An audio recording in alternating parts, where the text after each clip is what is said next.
Welcome to the Get Real with King Arthur show this holiday season. Well, today we're going to talk about the history of Santa Claus. But there's more than just history here. I'm going to start off by talking about good deeds, our influence in the world. And I'll start with that 17th century poet and Dean of St. Paul's Cathedral, John Donne, who wrote, "For whom the bell tolls."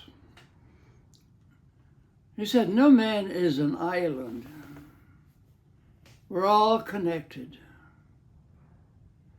And he said, when you hear the bell tolling, now in England, you used to ring the bell when a person in the community died.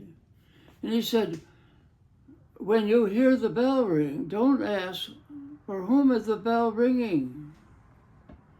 It's ringing for you. You are the one less because someone in the community died. And so we're going to talk about influence and how extensive it is and how it operates a little bit. And of course, Santa Claus, St. Nicholas, is a great example of it. Now, Santa Claus, or St. Nicholas, came into prominence or in the news recently because they found in Turkey, in Myra, Turkey, the first place where Santa Claus, St. Nicholas, was buried. Well, probably because Turkey became a Muslim nation, in about the 11th century, they moved the bones to Italy. There are two places in Italy. Well, I'm not up much into bones, actually. The Middle Ages seemed to be, well, if you had a bone, it did magical things. But nevertheless, his influence, it's interesting to see and important to see how it spread. Now, about the second or third century, St. Nicholas apparently got a kick out of giving presents anonymous to children. Isn't that nice? I thought they should have a little present for Christmas. Well, he then became a saint, Saint Nicholas, which is short for Santa Claus. And he became a legend that when presents were received for children, especially anonymous presents, they must be from Saint Nicholas or Santa Claus. Well, so that legend persisted, and then we're going to see the influence sort of changes. It's not like bones were here and they were somewhere else. No. In 1823 in Troy, New York, I like Troy, New York, in upstate New York, because that's where one of my favorite authors lived, Richard Seltzer. And in 1823, an anonymous writer, I believe, wrote a poem called "'Twas the Night Before Christmas." 'Twas the night before Christmas, and all through the house, not a creature was stirring, not even a mouse. The stockings were hung by the chimney with care, in hopes that St. Nicholas soon would be there. And Pa, in his nightcap, and Ma, in her gown, had just settled down for a long winter's night. When upon the roof there arose such a clatter, they sprang from the bed to see what was the matter. Well, they went up there. There was a jolly old elf. Jolly. We don't think had any notice that St. Nicholas was jolly.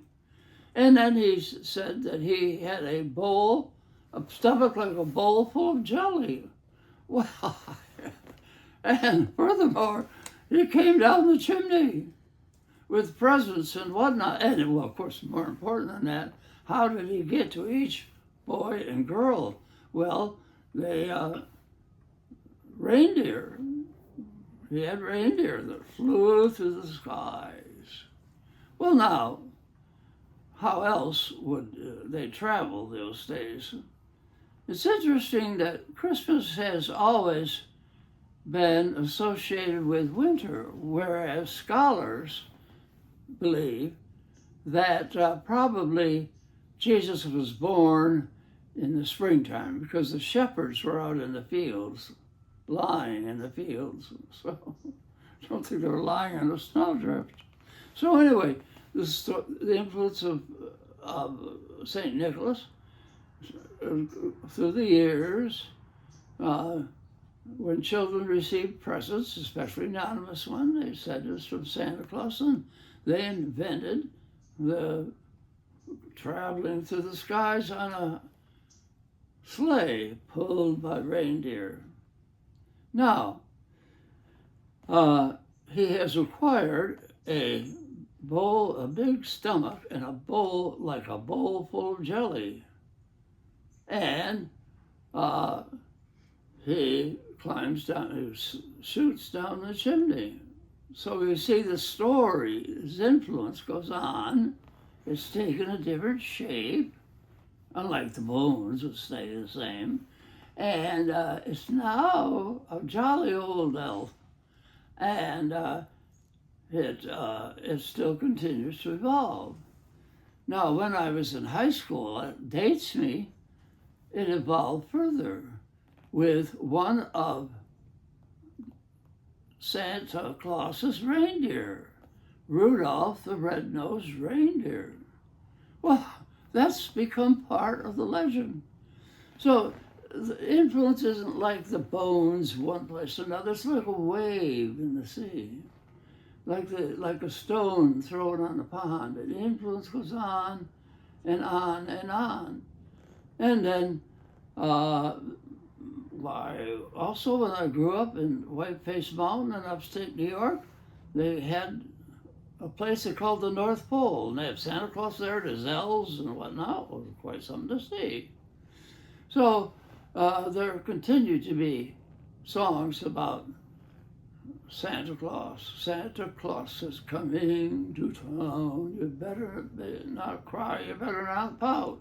I'll tell you why.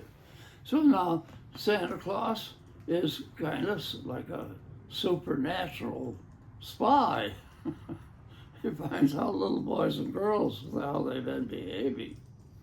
Anyway, the story evolves throughout the century and changes. And it's still going on. And I do think that children need to never be told that this is true.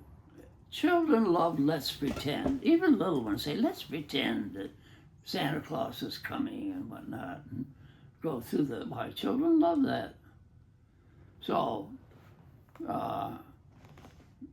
they don't like being told that they were stupid to believe such a story about reindeer flying through the sky. Anyway, so one's influence is you never know just where it is for good or bad.